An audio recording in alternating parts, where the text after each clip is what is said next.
A mí me comentaron que aquí se hacía un voluntariado de cuidados paliativos y me llamó tanto la atención que decidí venir para verlo con mis propios ojos y ver si yo era capaz y podía ayudar, porque también me parecía algo muy complejo. Yo estuve aquí 10 meses y son 10 meses de mi vida muy especiales, muy de no olvidar, imposible olvidar. Ha habido veces que ha sido muy importante cómo hemos podido ayudar a los pacientes que venían con situaciones difíciles, que venían con sufrimiento, y cómo en cuidados paliativos hemos sido capaces de aliviar ese sufrimiento. Cada día que estás aquí es un día nuevo, es ilusión por vivir. Después de esa experiencia decidí quedarme y que esto era lo mío y que realmente me hacía muy feliz, o sea, salía más contenta de lo que entraba. Una sociedad progresista es la que atiende a sus ciudadanos más pobres, más viejos, más enfermos, más indefensos. Eso es el progresismo de verdad, atender a los más necesitados.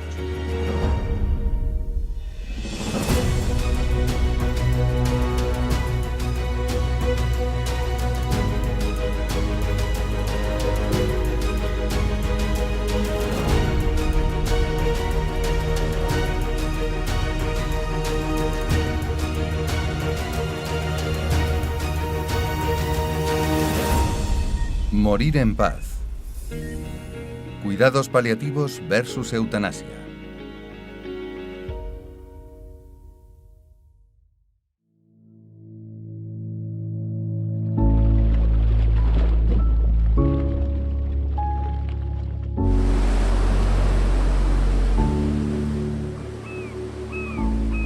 En el tramo final de nuestra vida, todos desearíamos no sufrir, no tener miedos ni angustias, estar acompañados, ser tratados con cariño, tener paz, ver realizados nuestros últimos deseos. ¿Una utopía? ¿Existe algo parecido a esto?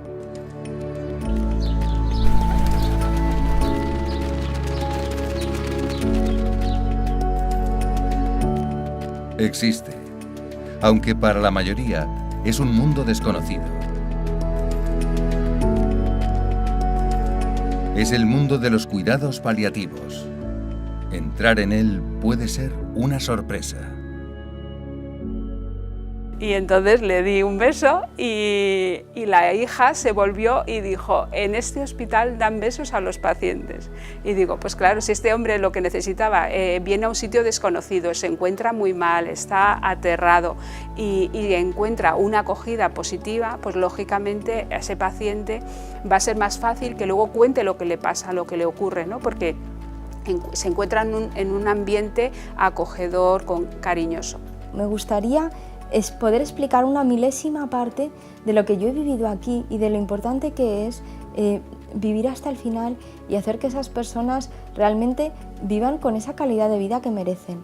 Porque si tú estás sin dolor, sin síntomas, acompañado, te sientes digno, te sientes valioso, es que no te quieres morir, quieres vivir hasta el final, pues con toda esa sensación de estar arropado y del valor que realmente tienes para los demás.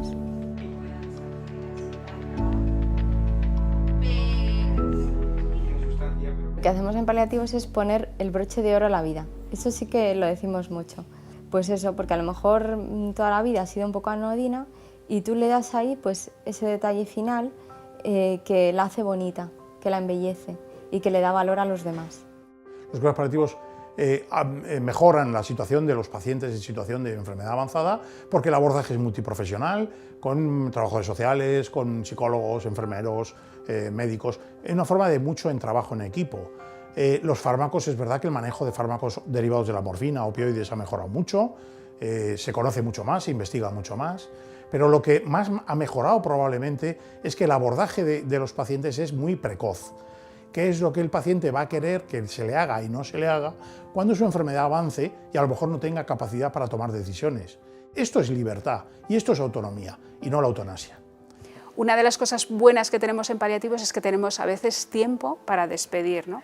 Es un tiempo que es oro porque podemos hablar, podemos despedirnos, podemos darle el cariño que a lo mejor en un tiempo no le hemos podido dar. Entonces es una gran oportunidad que tenemos, ¿no? Y tenemos que hacérselo ver a la familia que pueden aprovechar esos momentos para decirse cosas que a lo mejor no se han podido decir hace tiempo, para conversar de lo que hayan querido, ¿no? Entonces es maravilloso.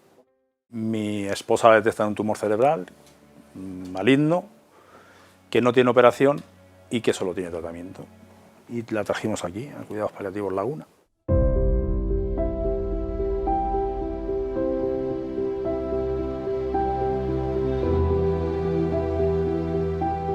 Yo no sabía qué era esto. Yo, cuidados paliativos, los reconocía como que viene la gente a fallecer. Y ya está. Eso es lo que yo reconocía, o yo creía que era esto, ¿no? Y a partir de ahí te das cuenta de que una vez que pasas la puerta, esto es otro mundo, no es eso. Es todo menos eso.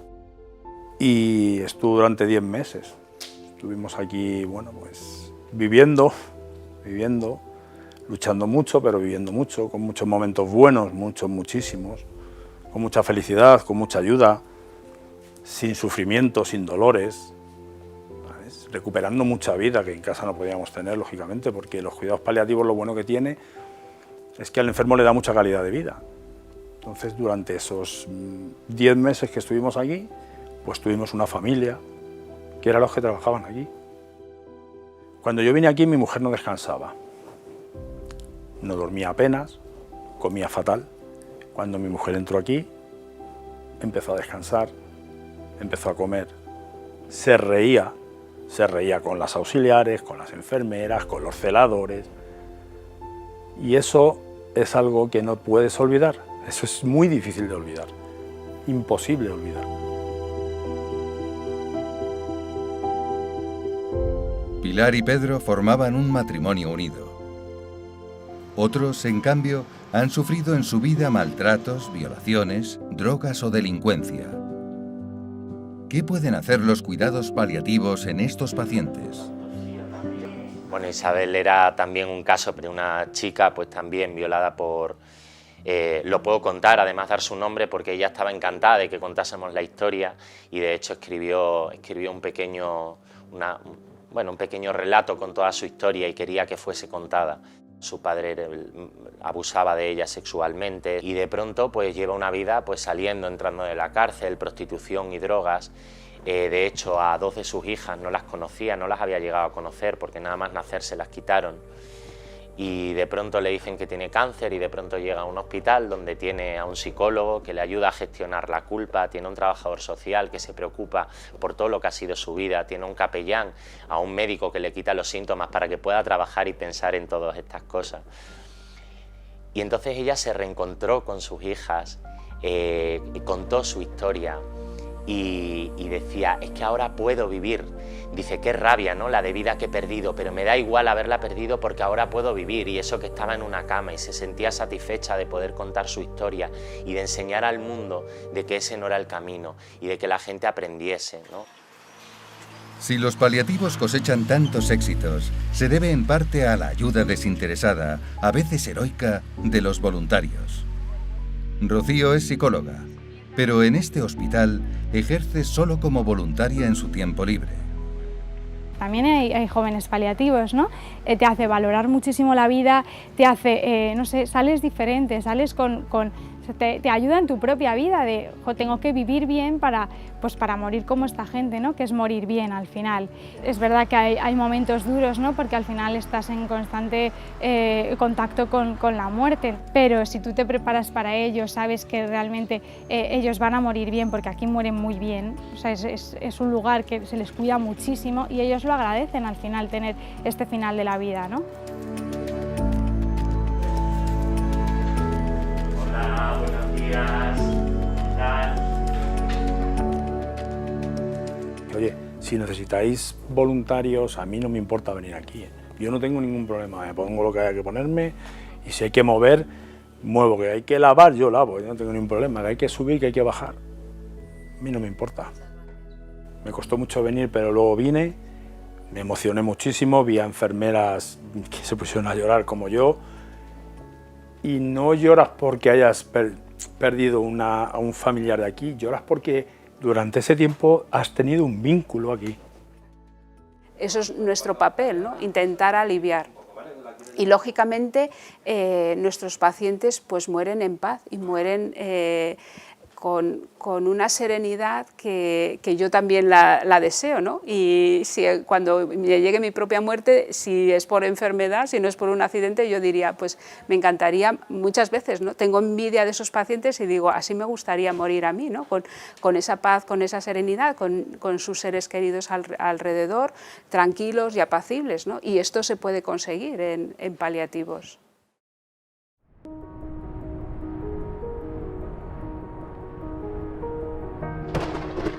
Pero solo una minoría conoce esos cuidados que llevan a la muerte apacible.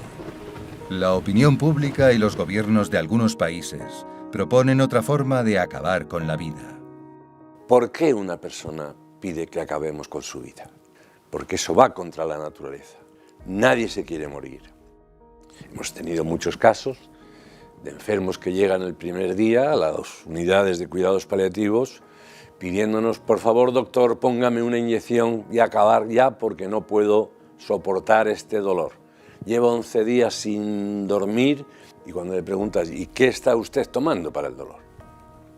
Pues mire, tomo un paracetamol por la mañana y otro por la noche y a estos enfermos, al momento que le ponemos el primer piquito subcutáneo de cloruro mórfico, lo primero que hacen es dormirse para recuperar esos 11 días que llevan sin dormir. Y jamás vuelven a pedir ninguna inyección que acabe con su vida porque lo que estaban necesitando y lo que estaban pidiendo entre líneas era otra vida, otro tipo de vida.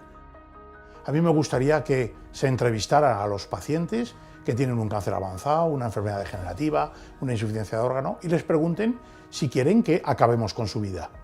Cuando ellos quieran, pero que si quieren que acabemos con su vida. Van a decir que no. Los pacientes quieren seguir nuevos tratamientos, se someten a ensayos clínicos absolutamente novedosos con tal de vivir y vivir un poquito más. Lo que lleva a muchos a pedir la eutanasia es el miedo al sufrimiento. De hecho, la mayoría solo busca eliminar el dolor. La gente está tan ansiosa por lo que pudiera sufrir que cuando conocen su enfermedad piden a su médico: «Ah, doctor, escriba en mi expediente que quiero la eutanasia». Los cuidados paliativos ya ni se mencionan. Lo primero es la eutanasia, ya se ha hecho normal. Es normal ser eutanasiado.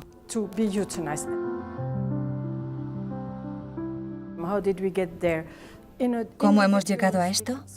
Es una sociedad individualista, hedonista. Nadie tolera ni un poco de incomodidad. No queremos sufrir. Y si la eutanasia se presenta como la mejor manera de no sufrir, ¿quién podría resistir? Estamos hablando de un sufrimiento innecesario y perfectamente evitable, porque la experiencia nos dice que cuando los enfermos les atiendes adecuadamente, dejan de pedir la eutanasia.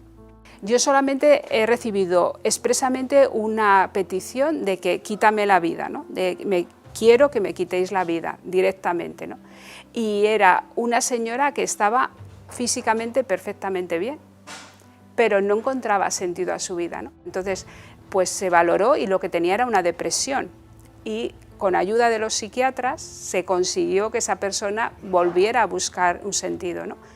Lo que más la había motivado en toda su vida era escribir y era escritora, ¿no? Entonces le dije, bueno, ¿por qué no escribe ahora estos momentos, ¿no? Las dificultades que tiene, lo que está viviendo, ¿no? Y esto a lo mejor también le ayuda a otra persona. Y volvió a encontrar motivos para vivir, ¿no?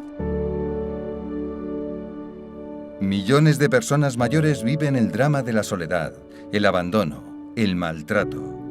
Para muchos los paliativos son un sueño imposible. Algunos países les ofrecen otra solución. Hay 75.000 españoles cada año que no podrán elegir entre cuidados paliativos o eutanasia, porque solamente van a tener a su disposición la eutanasia, porque no les estamos ofreciendo cuidados paliativos. Una sociedad avanzada debería de tener instrumentos para eliminar el sufrimiento que no sean eliminar al sufriente. Te dan una medicación, unos fármacos pues, para paliar ese dolor.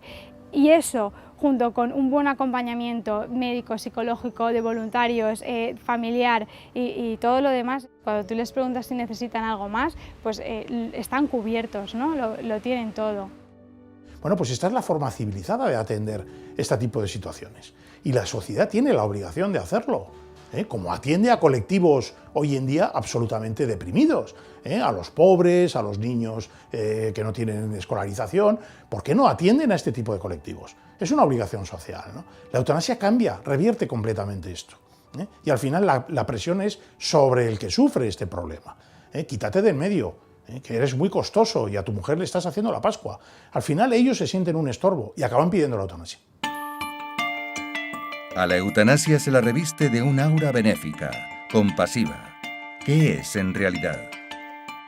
La eutanasia es el acto de acabar deliberadamente con la vida de un enfermo que padece una enfermedad incurable, avanzada y que produce un sufrimiento intenso. Y por eso hay gente que dice que la eutanasia es un acto de amor. Yo estoy muy lejos de esa posición. Yo creo que el acto de amor es cuidar al enfermo.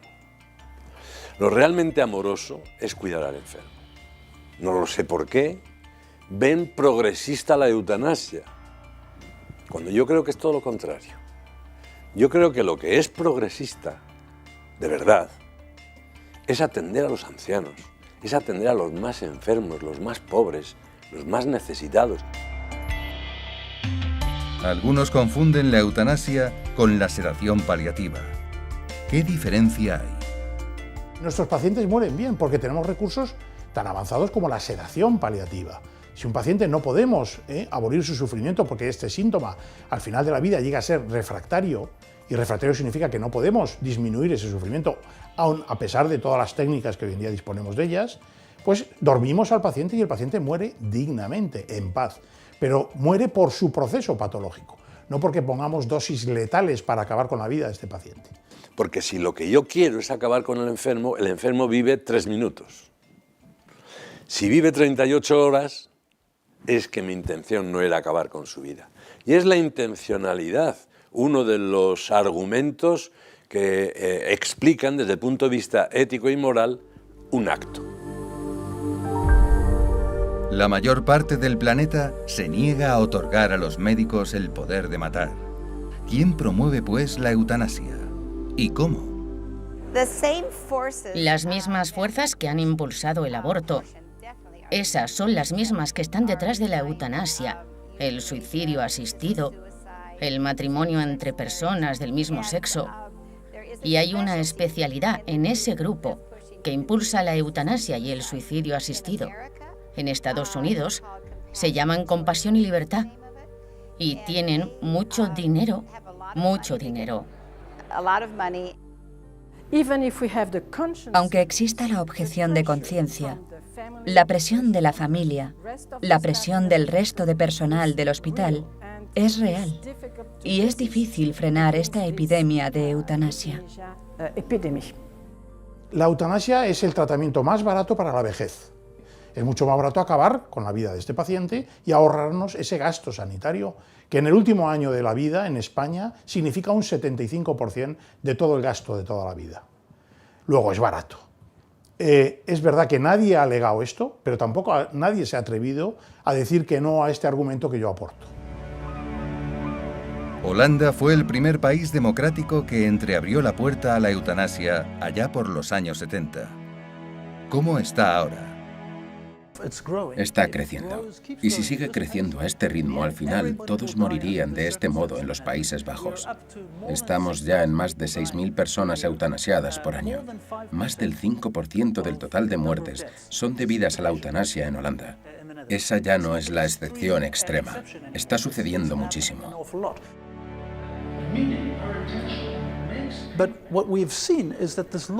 Lo que hemos visto es que esta ley ha ido extendiendo su alcance. Al principio, su objetivo principal era aliviar el problema de las personas que padecen dolor físico.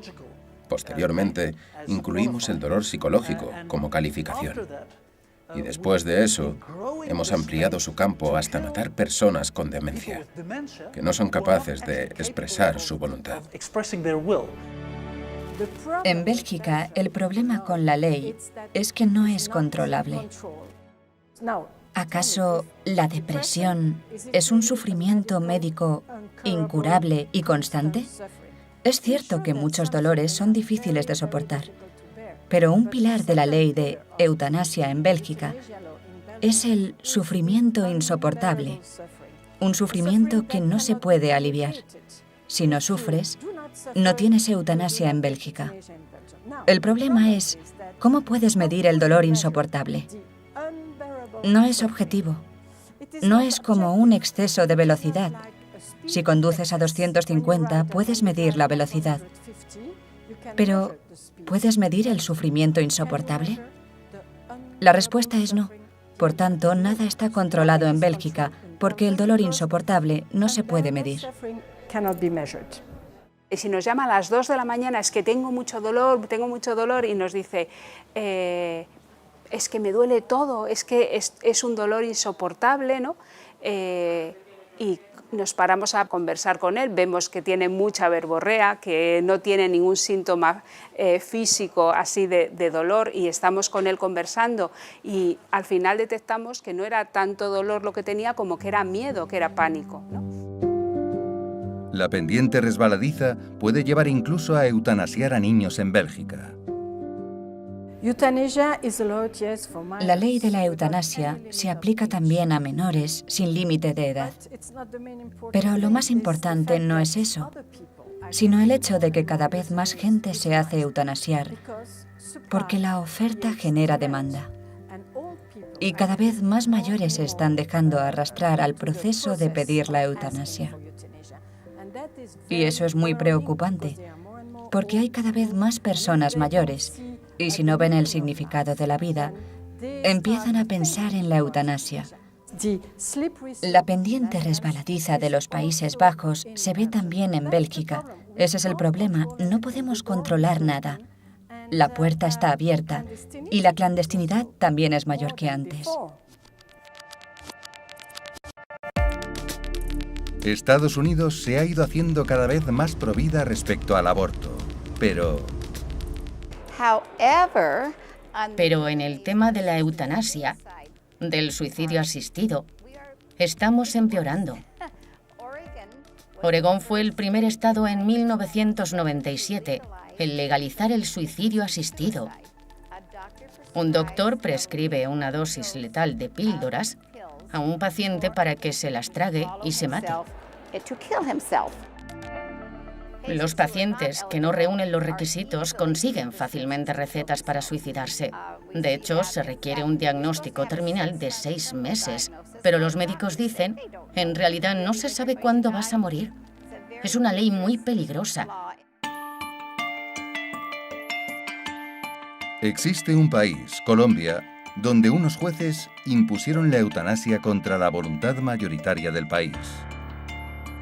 La Corte Constitucional en el año 1997 despenalizó la eutanasia por fines de compasión y luego le exige al gobierno, al Ministerio de Salud, que saque la regulación de eutanasia. Y el año pasado, no solo para adultos, sino para menores de edad. Inaceptable, porque ya no es uno mismo solicitando que le practiquen la eutanasia, sino un adulto que se la practiquen a un niño. O sea, hemos llegado al colmo de la pérdida de los principios fundamentales.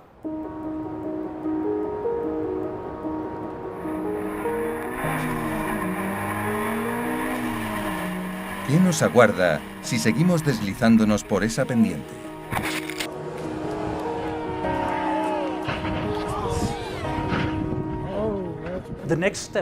El siguiente paso ya parece muy claro en Holanda. Es una píldora para la eutanasia, que el farmacéutico administraría sin receta, para no involucrar a los médicos, para, digamos, desmedicalizar la eutanasia. Ellos llaman a esto píldora del cansancio de la vida, sugiriendo que deberíamos matar a las personas no solo por enfermedades médicas o psicológicas, sino por sufrimiento existencial, como es sentirse solo y cansado de la vida. En los Países Bajos hemos abierto la ley tanto que cualquier tipo de sufrimiento real ya se ha solucionado de ese modo desde hace tiempo. Ahora matamos personas que alegan sufrir sin esperanza. Pero aún necesitamos incluir personas que no sufren de nada, excepto si están existencialmente hartos de la vida. Creo que es muy peligroso darle permiso a un médico para que me mate. Eso, si me lo preguntas, es malo para mi autonomía. Y se va a crear una industria para fabricar medios médicos para suicidarse. Si hacemos esto, no has de ser muy listo para saber que estas píldoras se venderán online como la Viagra. Las comprarán en todo el mundo y los adolescentes deprimidos querrán usarlas. De verdad que me estremece imaginar un futuro así.